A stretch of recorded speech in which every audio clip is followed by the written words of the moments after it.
Hi, everyone. Welcome to Real Talk Food Safety with Tia and Jill. We're excited Welcome, to have you. welcome. Yes, we're always happy to have everyone join. And as you can see, we have a special guest with us this week. Yes, yes, which we're So excited excited. about introducing to our audience. Yes. But as we get started, we love to hear from our audience and even the basics, like where are you joining us from? And I Yes. was sharing with people that we've had snow here in Minnesota. So it's always fun to do a weather check so I can dream about like where it's nice and sunny and warm or, even just warmer than snow. Yeah. Well, I'm dreaming in Baltimore because it's really rainy here today and dark and rainy, Oh, yes. but no Pretty snow. windy. It's pretty windy in Chicago, I would say today. We got lucky yesterday for some reason. It just felt really warm, but it's back to being chilly again today. Chilly and It's windy in the living up windy to its city. its name, right? The Windy City. Yes, Right. definitely this morning. You felt it. Has Chicago gotten any snow yet? We have not had any snow yet. I'm sure Oh. it'll come pretty soon, but not yet. Okay, okay, holding out. Of course, Minneapolis area, you guys have seen snow. We have. They even said that we weren't going to get any here in St. Cloud, but we seem to be like a divide. Like storms come and they kind of split right by us the past few Oh, years. So I'm so happy when we get snow. well, the snow is beautiful, Hmm. so I love seeing it and looking at, maybe not being in it that much, but snow is actually really beautiful. And it's nice to be able to like stay inside. Maybe that's a day, like you have your hot chocolate. That's what it makes me think of with Wait, snow. hot chocolate. Boy, what a play in to our guest today. Yeah. Obviously, chocolate is on our minds right now. When is it on some? When isn't chocolate on people's minds? I Right, know. exactly, Stacey, exactly. like we talked about earlier, I'd probably get in a lot of trouble if I worked there because the chocolate would just be on my sample plate all the time. Mm, Yes, yes. it's definitely both a positive and a negative at times. A cautionary tale. Oh, I like that cautionary tale. Welcome, Claire. We're happy that you're here with us and cold in Oklahoma City, but no snow. Oh, hoping for some. Okay. Well, Always hopefully you excited. guys will get some soon. Yes. And we're excited that you're joining us today because we have such a great topic. But if you're new to Real Talk Food Safety, we do want to say hello and welcome. And, just a little bit about Jill and myself. We're really the go-to resource for technical leadership development. We started Catalyst a little over a year ago unofficially, and we have really built our technical leadership programs that are all coaching based, that's designed specifically for people in technical roles. And that's because we've been there, right? We've been there, we've been in the field, we've been in corporate roles, we've been in those positions where things felt heavy, we're overworked, we're burnt out. And it's hard to manage it, right? Mhm. And so we wanted to help provide solutions to get through it and to reorganize your life to help with burnout and really have this quote unquote work life balance that fits you. And so that's what we do at Catalyst. And we talk about food safety culture every Wednesday at noon. Sometimes we have a wonderful guest like Stacey today. Sometimes it's just us talking, but we're always talking with you guys. So add in the comments if you have any questions or if you have a perspective. If we get to your question today, we try to bring them up. If not, we do go back and answer questions on Mhm. the thread. So talk away in the comments because we love hearing your perspectives and your questions. Yes. I love to like right, everybody got that in like the 1 minute spiel on what we do. And I think that that important part really leads into having Stacey here today because not only is it when we're burnt out that we look for support, but like as technical leaders, like how do we continue our growth on a path that's more relatable and effective for us? Yeah. And because it's really about how do we take care of people. And so when we talk about well-being, I think it's a perfect segue to talk about our joyful leadership topic today, which I'm even going to say, like, when you saw joyful leadership on the title of today's show, what did you think that meant? I would love for the audience to drop that in the comments, because I think as we go forward, that's something we're going to talk a little bit more about. Yes.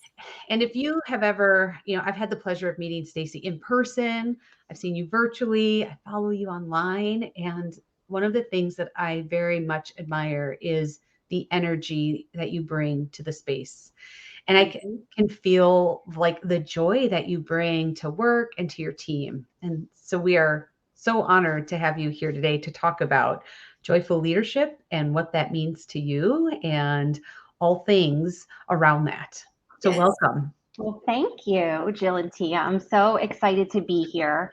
Definitely what you're doing to help technical individuals become stronger leaders is such a critical part, that transition from being a technical individual to being a leader. So thank you also for what you do. And maybe just before I start talking a little about joyful leadership, I could just share a little bit about myself. I don't know who we have love that on the call. Yes. Like, how did you find food and get to where you're at?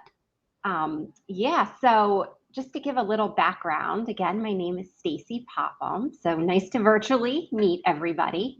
And currently I'm working at Barry Callebaut. So I lead food safety and all things related, quality, regulatory, all of the above, for our Americas region, which is North and South America.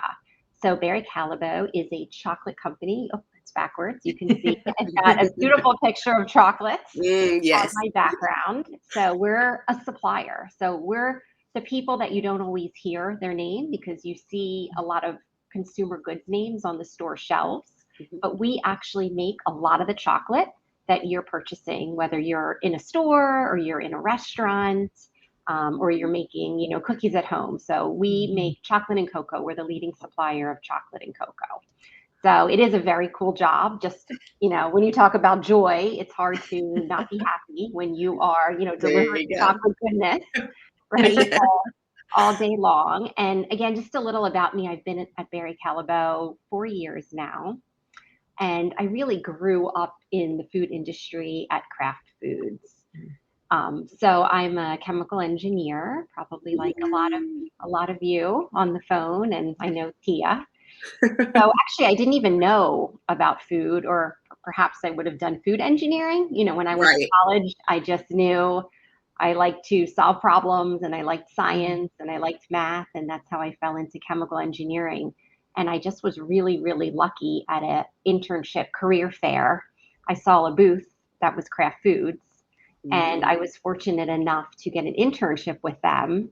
And that's when I discovered, how much I loved working in food. I actually had done prior internships at Goodyear, which is really traditional, Goodyear tire for a chemical engineer, right? I was designing polymers. I was developing very exciting, new polymers, whether it's for racing or, protecting in a winter storm. So it was still extremely exciting and interesting. But I will tell you, when we got tickets, to go see a race, there was this joy that I thought some of the other interns had that was greater than what I had, because they loved racing, and it was, they'd grown up watching it, or they had some connection outside of work, right? Yeah. And I was always missing that, although I loved what I was doing. And then when I had this internship at Kraft Foods, I experienced the joy that they did, where, what I'm doing all day really linked to something that I'm passionate about outside of work, right? I love eating. Obviously, I go to the grocery store, right? My friends buy, the foods. I could talk about what I did in a way that was more meaningful. So for me, that's, how I got into food.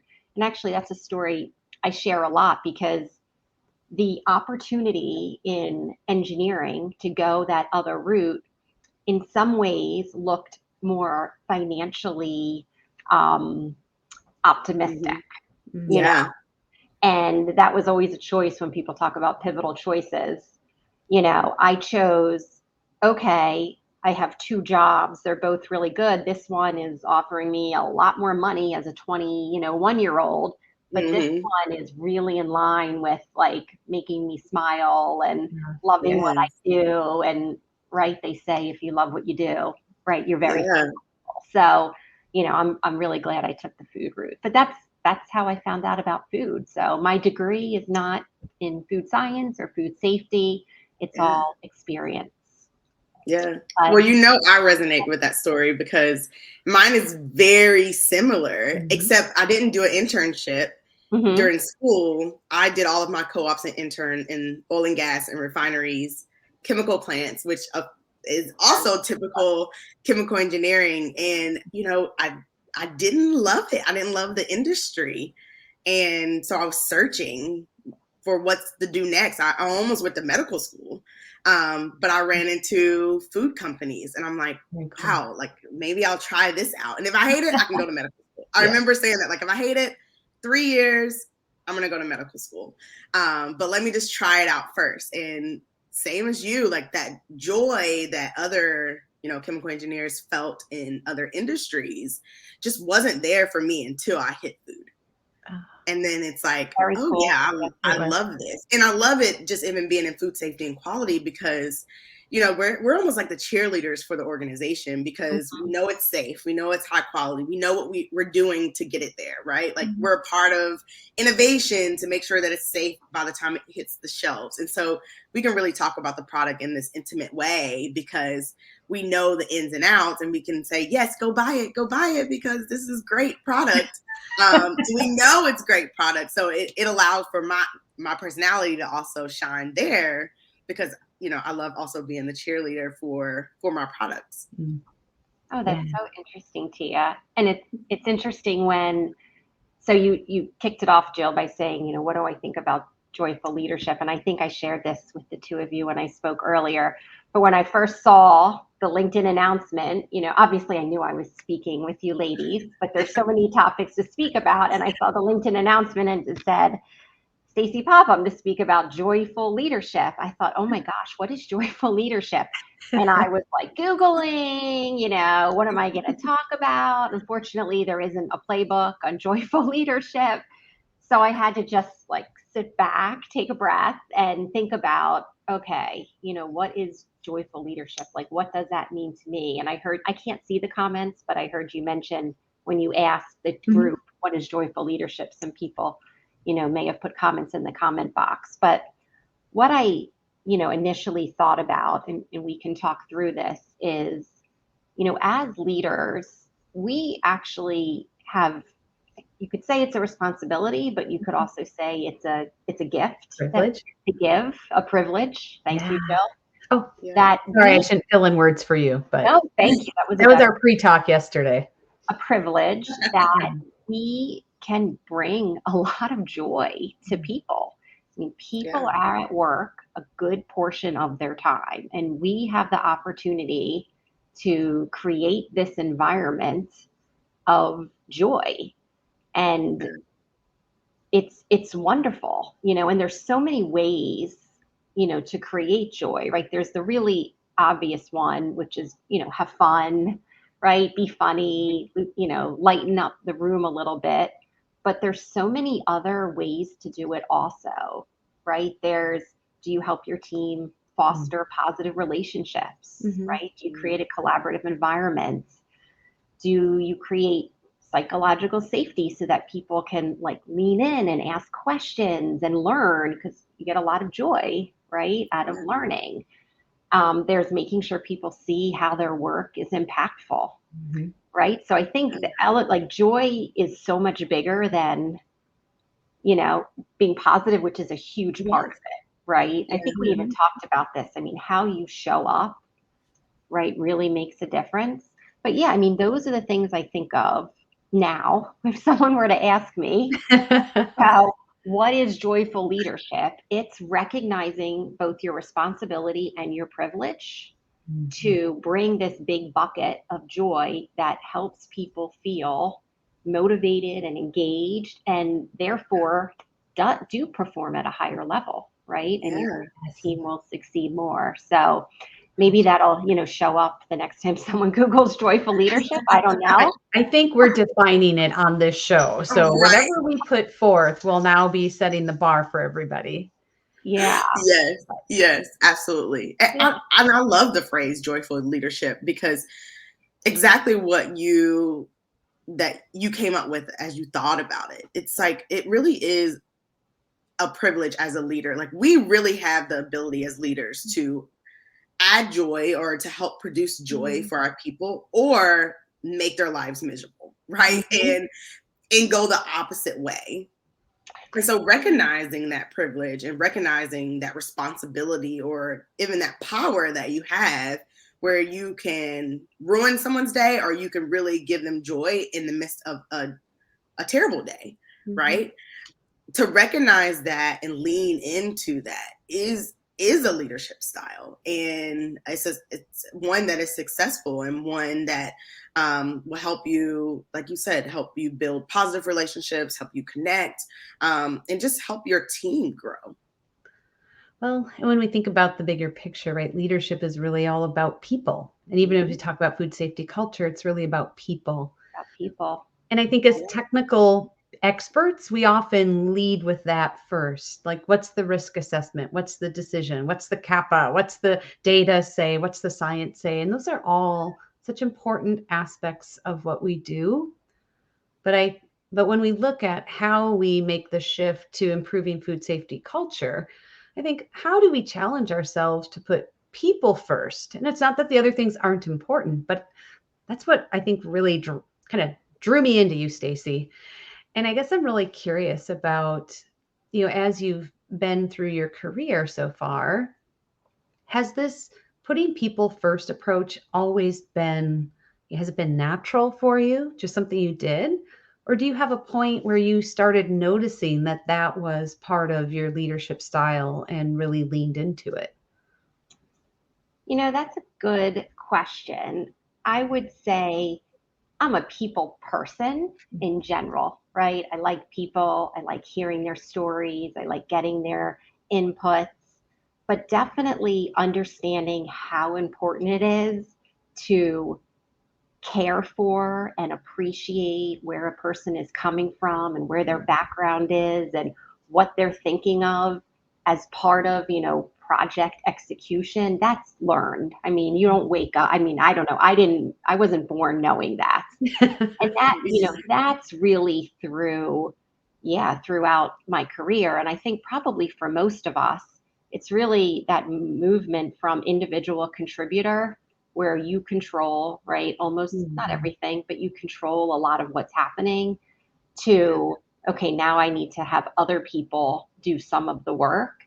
And I think it's through, trial and error, some failures, right? That you learn. It doesn't matter if you have the right project plan and you have the right steps. If people aren't along for the ride, if they don't understand the background, if it hasn't connected with how it's going to make their life better, it's really hard to move things forward. So I would say definitely it's through experiences that people can be first, but it's what about people are you thinking about? Are you thinking about what other things they have on their plate? Are you thinking about, what's going on in their mind, right? Are you thinking about what motivates them, right? Those types of things are not as natural that I think really strong leaders bring to the table, so that, everyone's motivated to make whatever transformation, you're trying to make, because the data alone, it's just,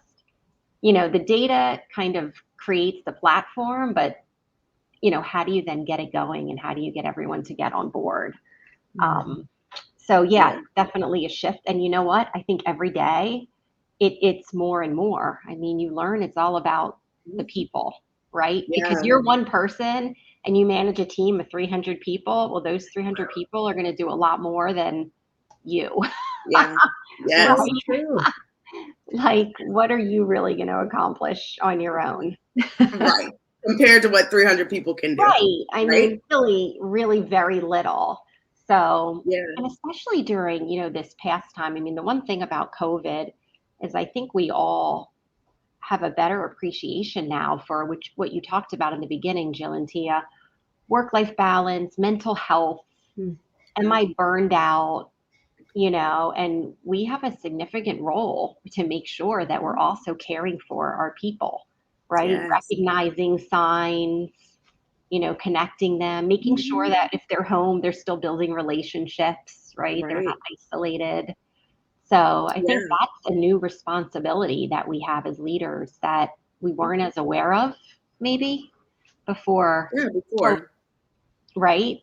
That Yeah. responsibility to care for our people's mental health as much as their work productivity. Yeah, absolutely. And I like the way you talked about people first in the sense of like, well, what does that even mean, right? And you mentioned a few. I would love for you to expand a little bit more, but you kind of mentioned on like what are they thinking? How are they feeling about the situation? Like what else do they have going on? What are some other ways that you've led people first, and that maybe even with our audience listening, what are some things that they could do to put their people first? Gosh, there's a lot of things. So, definitely let's start with the easy, and then I'll go into kind of when we're talking about trying to influence projects and things like that. Because I think there's two things. There's people first, just caring about people and what are things you could be doing as a leader. And then there's this people first in how I lead the execution of a project and make it more successful, if that makes sense. Yeah. Two different ways. So, people first in daily life is easier than you think, but we forget it, right? When you have our one-on-one, do you take 5 minutes, even though you're really stressed and there's a lot going on, to not just jump in and to, ask how the person is doing and actually, listen, right? Yeah. How are you doing? No, really, how are you doing? Like, I know what your kids are going back to school, or I understand your partner has COVID, or I mean, really making sure, right? You probably only have your one-on-ones, once a week or once every other week. You certainly have 5 minutes to connect on what's happening with them on a personal level, right? So that's one area of people first.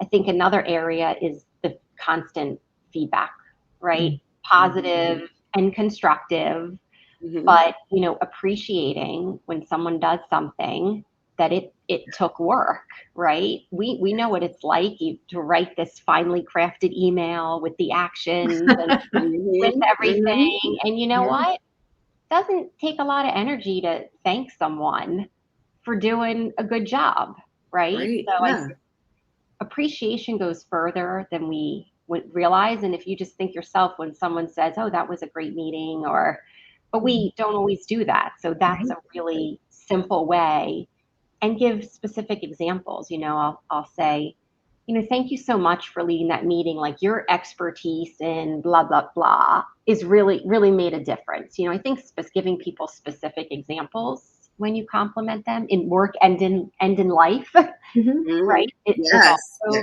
really nice. I think people first is about having career discussions, asking what your employees want to do, where do they want to go, how can you help them get there? And then really just creating, the popular term now is psychological safety, but creating the environment where you let people lean in and give their opinion, right? Hey, let's go around the room before we close the meeting. These 3 things we seem to have agreed on. Is everyone there? I just want to check. Let's literally go around the room. Give everyone the opportunity, right? Yeah. So I think that's another good way to put people first, by creating the space, for them to really speak. Yeah. And I like how you even the including of everybody at the table as well. Because I think we've all heard stories and probably been in situations, and there's certainly many articles that talk about, right, depending on personalities, we're not always as willing, right? Introverts, I'm an introvert. So I'm not always the one at the table to like raise my hand and go, yep, this part isn't sitting well. Can we talk about it more? I may approach you later, or I may need a prompt. And so I think it's a really important aspect as a leader to know your team well enough to be able to make sure all voices are heard. Yeah, that's a really good point, Jill, because everyone right? Everyone is different in their level of comfort. And that's where, how do you create a space that is safe so that even someone that would typically, right, be more hesitant, that hopefully they'll feel safe enough in this, space you've created. Yeah. Team meeting, things like that. So what do you do with your team? And again, I'll go back to joy, but what do you do with your team to have a good time such Yeah. that they feel, that you feel it is this safe space, and it's Right. almost like a family, we say the Barry Callebaut family. Yeah. And that's where I think it comes back to joy. I think of during COVID and how disconnected, a lot of people felt. And one of Yeah. the things that we did was we set up a weekly call. But it wasn't a weekly call to talk about like the status or what urgent quality issues we had. It was really like a fun 30-minute meeting. And we would pick different, just silly topics to connect on. So I'll give you an example. We did quality cribs. So it's like MTV cribs. And everyone did like a 2-minute video walking around their house, like, well, this is my crib, and this is what I That's awesome. love, and showing something. I think one time we did, oh, guess whose fridge this is? So we like all uploaded a picture of our That's fridge. awesome. So my team is people from, all over the globe, Brazil, Mexico, Canada, US. So Yeah. sometimes it gave it away. But the point of that was, again, like creating this, making sure we're keeping this community of this safety. I mean, of course, to have fun, because like it was miserable. We were all home alone.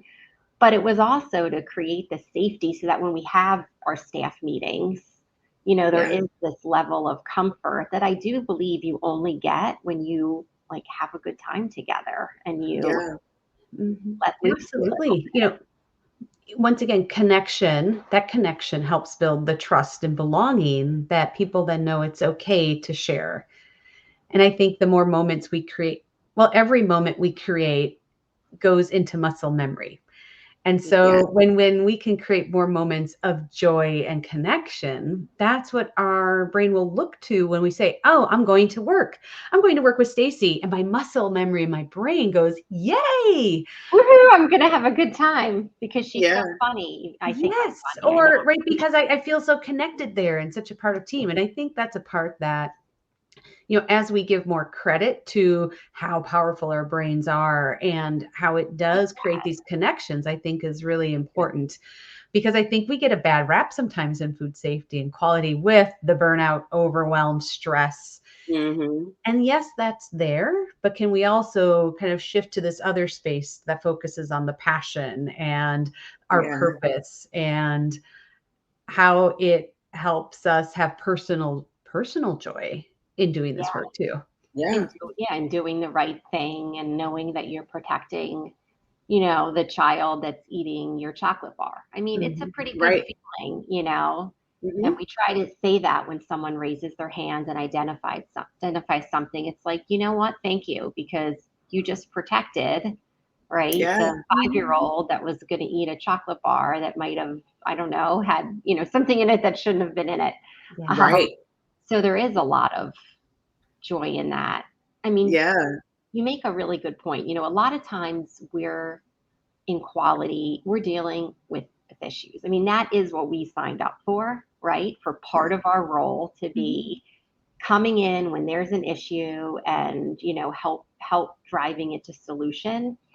And I think what we could do more of is, celebrate how we managed the situation, Yeah. right? I mean, Yeah. we do a lot of lessons learned and, Mm-hmm. sharing best practices, and that is really good, but sometimes it's good to also celebrate, what went well. We have something called Yeah. a best practice competition. So after you Oh, have an issue, you implement something that's going to improve the system, and then you can input, your suggestion of what you did into a little database, and then others look at the database and they pick any solutions they think would really help them too. hmm. And they copycat it, right? So it's called like the best practice copycat. And then we give an award. We give a couple of awards. We give an award to the person who gets their best practice copycatted. Oh, And nice. we also give an award to the person who like the copycatter that's implemented other best practices. I So love again, that. it's like just the fun of having a competition. I mean, we're going to do it anyway. We're going to implement the best practices anyway, right? Let's be real, right? Yeah. It's not totally optional. It's going to come anyway. Right. But, you know, it helps drive which one should we make mandatory? Because look, like 7 factories implemented it, right? Right. But I just think this idea of you can bring a little bit of fun, you know, it's a little extra work, but you can bring a little bit of fun to almost anything. And I shouldn't say it's a little extra work. It's sometimes a lot of extra work. Yeah. Let's be honest. But you Yeah. know what? First of all, it brings joy. It Mhm. actually brings joy when you're doing it after you get over, oh my God, I have to think of a creative idea. But then it brings Right. joy when you're doing it. It brings a ton of joy when you're teaching it. Mhm. And then I actually think it's much more effective in the end. Yeah, You it know, brings the joy afterwards, right? and Because people learn the material. exactly, yeah. And So people, and it's sustainable because people have fun doing it and they're celebrated for it, right? And then I love this best practice in the copycatter and the celebration of copying and putting their best practice out there because, like you said, you know, maybe we would have done it anyway, right? But the joy of getting that award or celebrating the fact that we were able to people implement, love like, awards. I love awards. When someone, right. even me, like someone says, "Oh, you did such a good job filling that out." I'm like, "Oh, I did a good job filling that out." You Right, know, exactly. like Yeah, sometimes it's it even really, it silly, truly gives you right? joy. Yeah. Right. Like, oh, someone Mhm. recognized, you know, I did a good job. But it's Right. funny because now I'm thinking about like making things fun.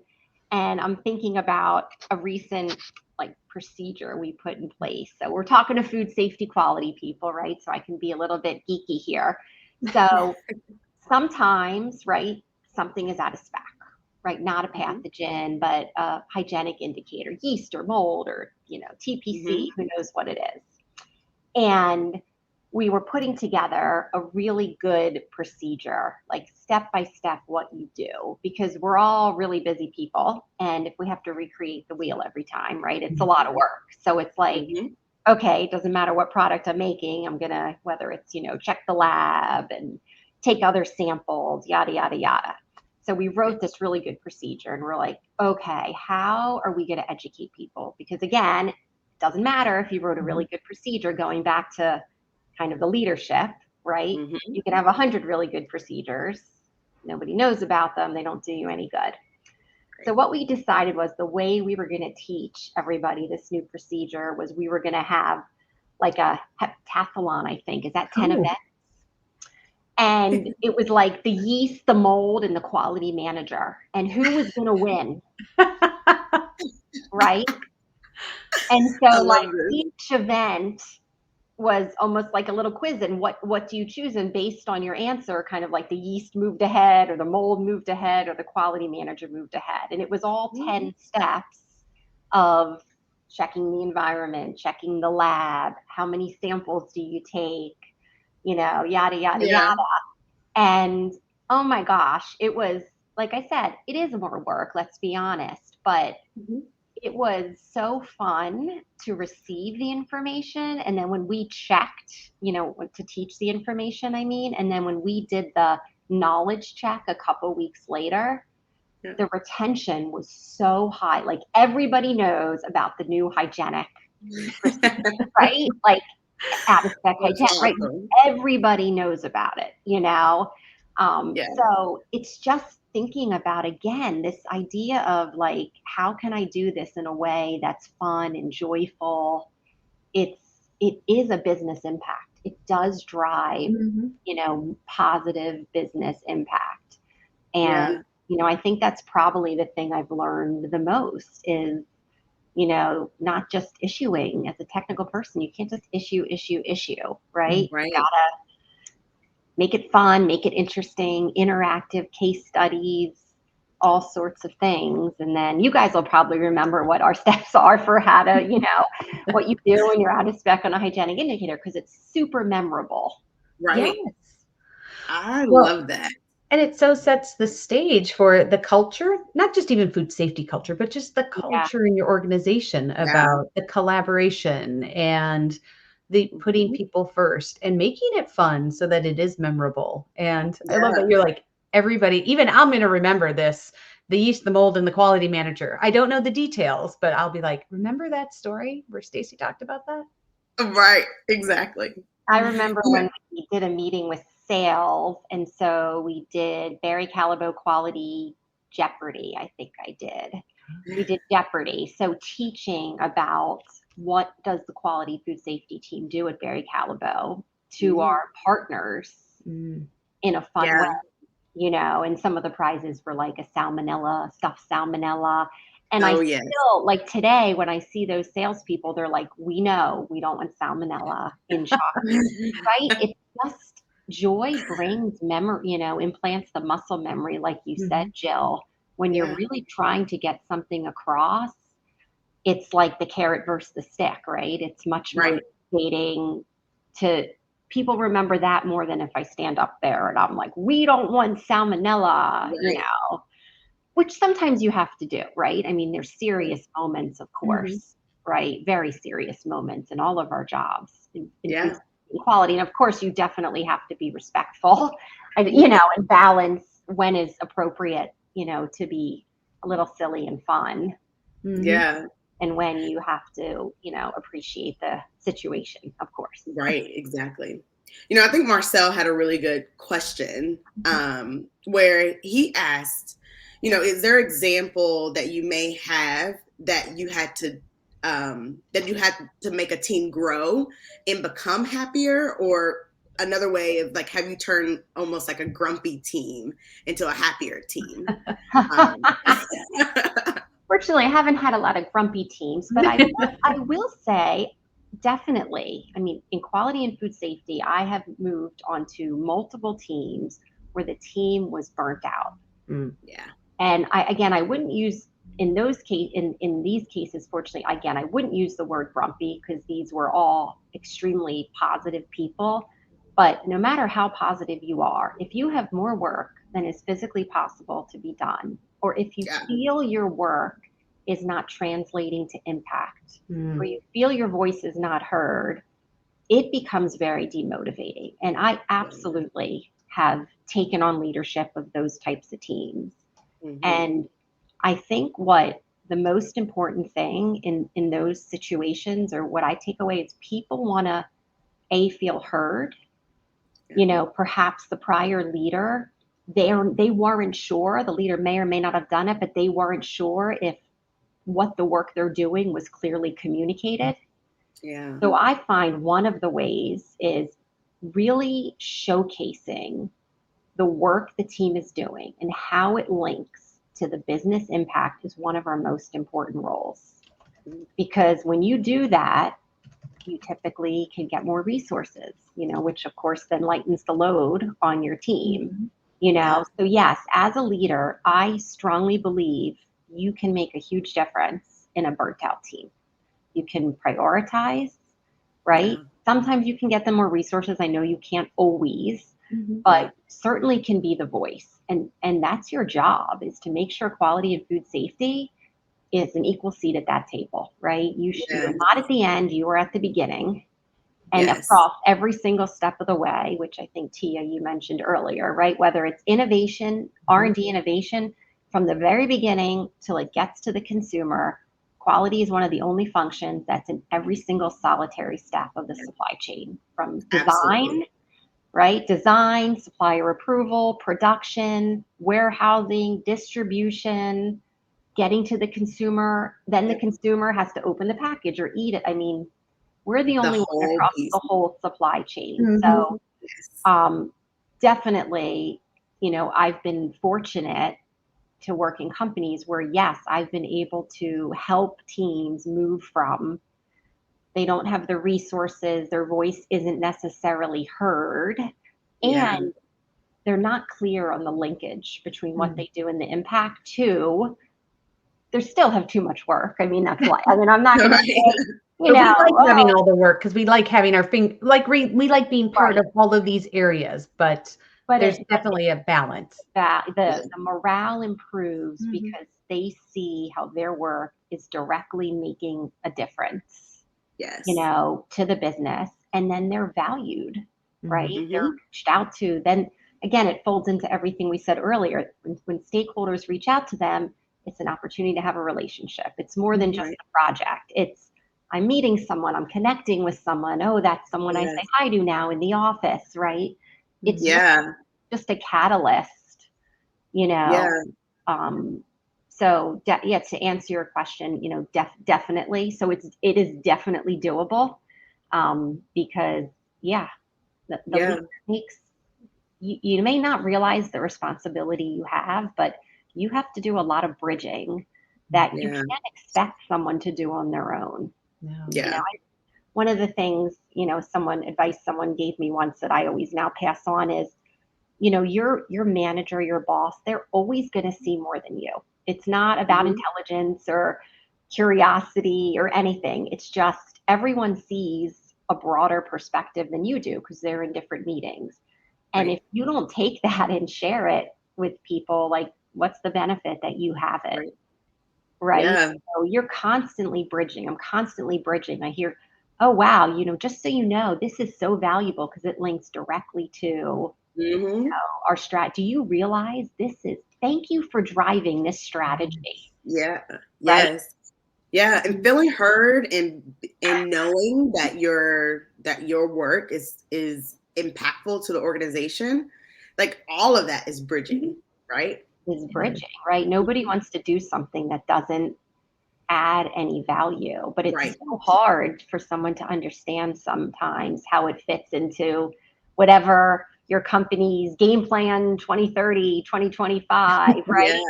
Where it's all going. To explain to the quality manager in the factory in Illinois how this activity we're asking them to do directly supports, you know, that strategic initiative.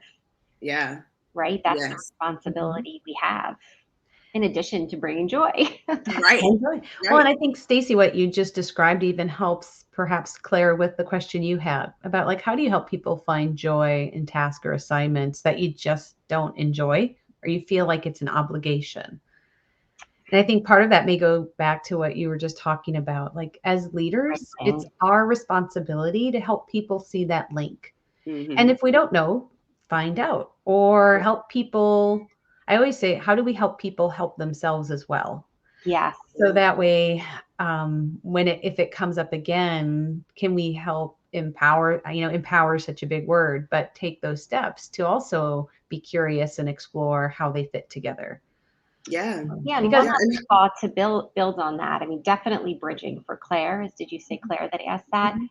But also, might not seem like joy at first, but try to appreciate or ask, is there a skill that I'm learning from doing this task? And what are all the other ways besides this task that skill may help me in the future? Right. And again, people don't think of this on their own because they're just not wanting to do that task. Right. And that's the opportunity you bring. Although I would also say it's not about being like falsely positive. I mean, I'm super positive. Like, you'll generally, if you see me, I'm going to have a smile on my face, right? I wake up, I'm pretty happy when I wake up in the morning. But I'm not going to pretend, right? And I'm not asking anyone to pretend, you know, you're happy about something you're not happy in either, right? So I think the empathy also can bring like a source of joy in like the shared agony of working on a certain task. You know, we have a certain customer, right? And it's 7 a.m. and we're on the phone, the 5 of us, to like meet to talk about, you know, some topic with this customer. And it's like, I'm sure everyone else is as thrilled as me to like start 7 a.m.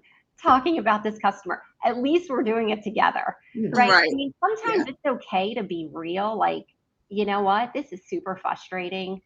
I understand it. This customer is very complex. but you know what? At least we're in it together. Like, at least Yeah. I'm not doing it by myself. So I also think it's okay to be like, this is just something we have to do. But Yeah. you know what? When we do this, we're not going to have these 7 a.m. meetings anymore about this customer. Right. So like, you Yes. know, Looking to the future. Where's the light? Yes. Right. Or yeah, I think even connecting the story with, well, I get to do this. Or because I think sometimes we're like, oh, I'll pick on performance reviews. Those seem to be a yeah, hot topic at the end of the year. Like, oh, I have to do a performance review. Instead, I get to do this work. Or Yeah. even after I do this, I get to do the next thing that I enjoy more. So I think sometimes it's Yeah. that's just that another way to, yeah, it's reframing. like this is just part of the things. And once Mhm. I finish this, I get to do something I enjoy more. Yeah. Yeah. Yeah. Yeah, there's I'll a also lot of way to look at, the tasks that may not be our Mhm. favorite ones. right. Yeah. I also couple it with something that I do love to do. Yep. Like I remember being a quality engineer and I internal auditing of my lines or other people lines, we had to do it at a frequency. And for some reason, I understood the importance of it, right? I understand it needs to get done. But for some reason, that was not my favorite thing to do.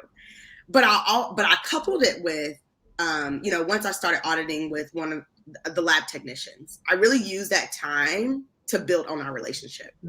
So Oh, I use that time to ask them questions about what's happening in their world, right? Or have you ever seen this before? We found something. Have you ever seen this before? Where do you think this comes from? Why do you think, and asking those questions, because that's what excites me, is learning about people and understanding where they are and Mhm. helping them remove barriers from their roles, right? So I coupled our time to do that. Nice. And if it's just me, I would do it with operators, right? On like, what's happening down here? Oh, have you seen this before?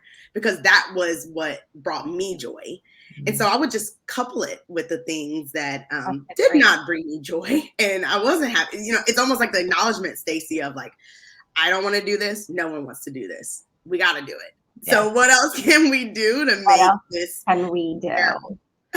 That's Right. like I have a girlfriend who every year after her annual physical, she takes herself to lunch at the Four Seasons. So it's that coupling idea of like, you Mhm. know, this isn't what I love to do, so I'm going to reward myself for I love doing it. it. And Yes. maybe that's even to answer the question. It's like, maybe reward yourself for doing the task that you Yeah. didn't love to do, but you got done. True. Yes. Yeah. Yeah. It's that Uh, celebration too, right? Like mhm. I did this task. I'm continuing to do this task and showing up for the organization. It doesn't bring me joy, but I've done it. I got to do it, right? And now how do I celebrate that I'm continuing to be a part of the team? Or I'm Mhm. continuing to do my part so that other parts that do give me joy, right, continue to be there and continue to be on my list because I can knock this one out. Yeah. So when, Stacey, as we talk about, bringing joy, and I love that you shared that sometimes bringing the fun can be a lot of work. Yeah. Um, and I think the mental energy that it takes to be a leader, to be really intentional about how we're doing things, um, can be tough. But I also Yeah. recognize, right, as even as individual contributors, like we talked about, we always know our workload is big, and we know our purpose is critical. And so I guess what I'm curious about is, I love when people share, like, what helps ground you, or what helps you, face the day and be ready for what comes. Do you have any insights for our audience on that? Yes, sure. I mean, you make a really good point. It takes energy to be creative. It takes energy to show up, right, in the way you want to be. And I mean, this is cliche because everyone has their thing, but work, having balance is really important. And balance is different for everyone. So, for me, exercising, I love doing all sorts of exercise, but I particularly love dancing and yoga. They're my two favorite things, and it's for kind of different reasons. But if I don't get the time to do those things, I don't, and sleep, I should say sleep actually, because that's an important one. Um, I actually do struggle to show up in the way that I want to show up. Mm. So I consciously make time for, I'm going to say those three things, because sleep is one. Everyone's different in the amount of sleep they need. I'm an 8-hour person. I would love to be a 7-hour person. You know, these brave, like if you're like impressed, like I only need 6 hours sleep. I'm not, I'm Me not neither. impressive in that way.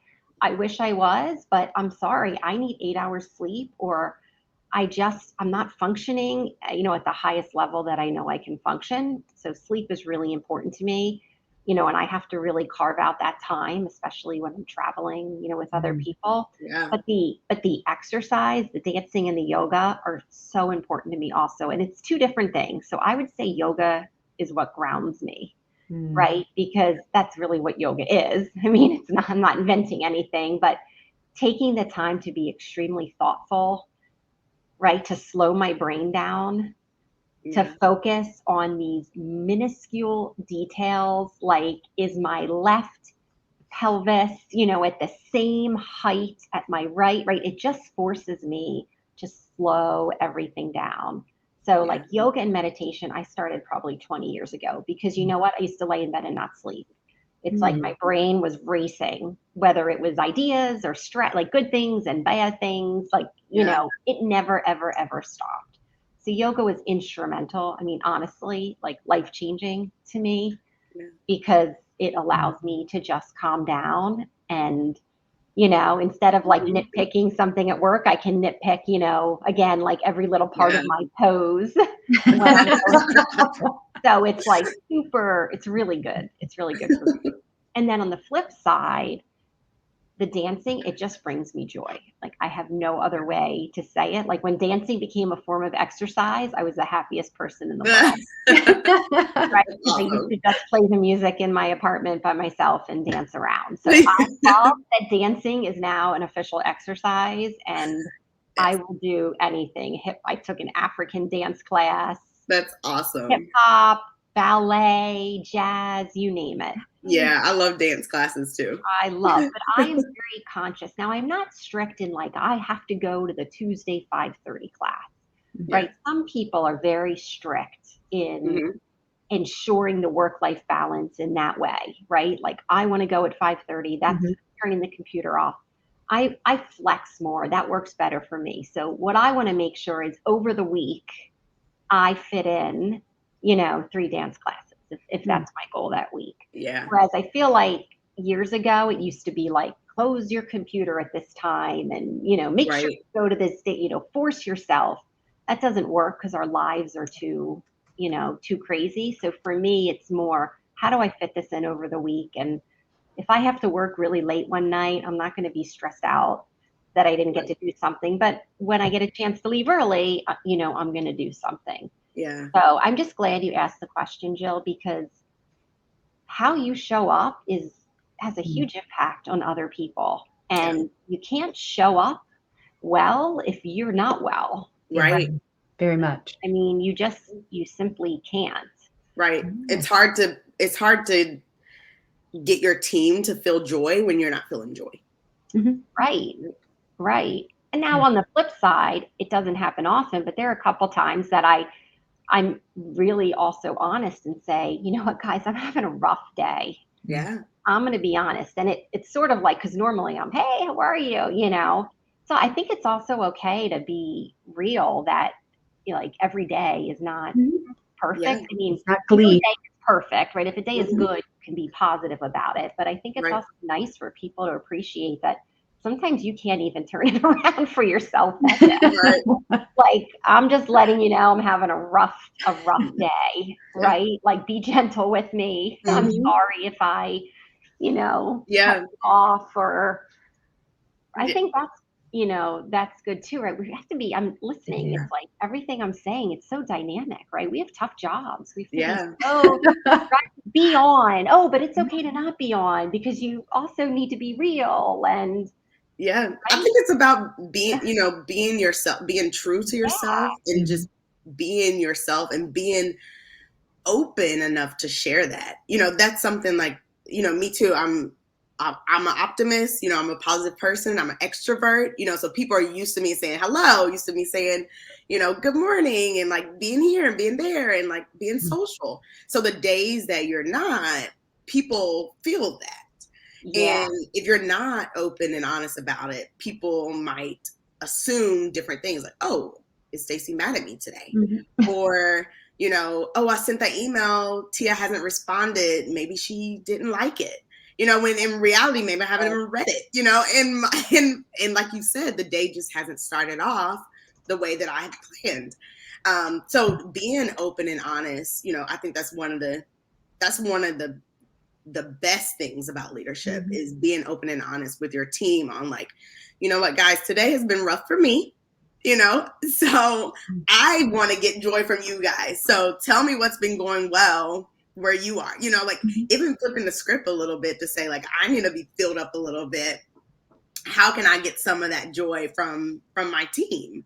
Right. And so being able to do that is a skill, right? And it's something that takes some time to develop, but it will 100% be a positive impact to your leadership. Yeah. Wow. Gosh, our time goes so quickly. I see we have just a few minutes left in our hour. And as I think about when we started, and Stacey, you shared with us, when I posted joyful leadership as kind of a placeholder for our show, we kind of went, what is that? And I think after we've talked, I would love to hear your thoughts, but I think, gosh, it's really about putting people first and being an intentional leader in the small moments and also helping create those and manifest the larger moments. But I also think it's about this self-awareness that when we cultivate that as a leader, it helps us know how we can be our best self so that we can also then lean in to help others find and be their best selves too. Yeah, I love that. That was a really nice summary. And that joy, it does bring business impact in the end. There's a business benefit. If your manager is asking you, why are you spending so much time on, making this fun and, making sure people are building relationships, and well, because you know what, we all have a choice of where we want to spend our time. And, we're at work a lot and we want to get joy, whatever joy means to us, right? Yeah. Business impact, positive moments. We all want to have that opportunity. So it's just as important as, the project performance. And that's like a big one, right? I wish we can do like fireworks because that it's true. People don't think about it, but it 100% has a business impact and, in a personal impact. So it's positive on all areas. And, you talked a little bit before, Stacey, on just this change after COVID and the focus on well-being, which is 100% true. I think we mentioned it maybe last week or the week before on Real Talk, is that Mercer did a report on how it's really how employees are showing up at work and what they expect from their employer. And they have shown through their study that people are shifting, post-COVID into this state of well-being and really wanting to work for organizations that think about their well-being and put their well-being first. So the shift is real. And if organizations aren't making this shift, then they are going to see the negative impact because people are just not staying around and organizations that is not prioritizing the well-being of their people. Yeah. Stacey, it has been such a pleasure to have you on our show this week. Yes. And if for the audience, if you want a little bit of joy and to get on that, I certainly recommend connecting with Stacey on LinkedIn. Because every time I see your photos, it brings a smile to my face. So thank you so much for sharing that with our audience and your insights this week. Well, thank you so much for inviting me. I really enjoyed the opportunity. Of course. And of course, audience, if you are working on being people first and you really want to embody this joyful leadership, these are some things that we talk about in our boot camps. And we have one coming up in January, which you guys know we're excited about. We've been mentioning it. We do have one starting on January 26th. And we focus on these things, on how do you become a better leader? How do you become more self-aware? And how do you lean into leadership to bring this joy to your team, right? Into the relationships you're building, and how to make that business impact, right? So if you are interested, we're going to put up our email address, because we would love for you to shoot us an email, say hello, say, yes, I want to learn more. We can send you some details, or just let us know what's going on and how you want to improve, because we're here to help you. Absolutely. Awesome. All right. We will see you all next week. Same time, Real Talk Food Safety, noon on LinkedIn. And then all of our replays are also on our YouTube channel. So if you can't make it, please check us out there. Absolutely. All right. All right. Thanks, everyone. Bye. Bye.